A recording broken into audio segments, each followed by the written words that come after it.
तुमसे दर्द बताना नहीं आता। बैठे बैठे भीग जाती है पलके, दर्द छुपाना नहीं आता। चोट घाव पर लागी तो दुखाई काहे ना, चोट घाव पर लागी तो दुखाई काहे ना। भगवान जी हो जब दिल तू बनवला तो दवाई काहे ना, जब दिल तू बनवला तो दवाई काहे ना।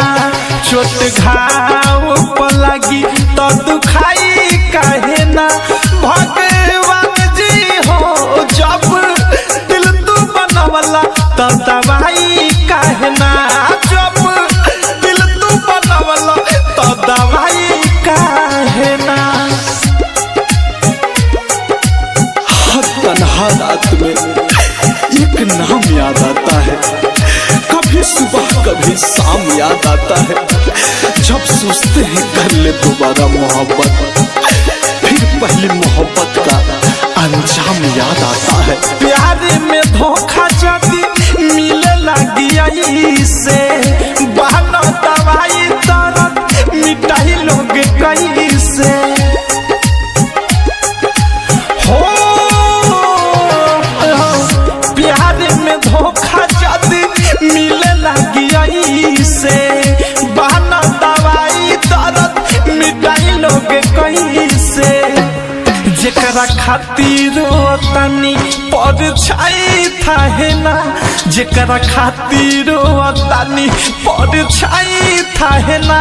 भगवान जी हो जब दिल तू बनवला तो दवाई काहे ना, जब दिल तू बनवला तो दवाई काहे ना।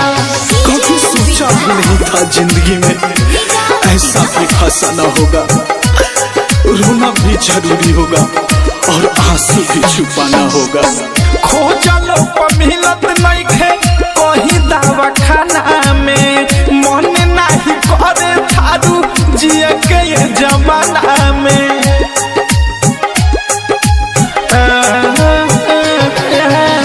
खोजलो पर मिलत नहीं खे कहीं दवा खाना में, मन नहीं करे थारू जिए के ये जमाना में। अवध से अनुराग मिसाइल पछताई काहे ना, अवध से अनुराग मिसाइल पछताई काहे ना। भगवान जी हो जब दिल तू बनवला तो दवाई काहे ना, जब दिल तू बनवला तो दवाई काहे ना। चोट घाव पर लागी तो दुखाई काहे ना। भगवान जी हो जब दिल तू बनवला तो दवाई काहे ना, जब दिल तू बनवला तो दवाई काहे ना।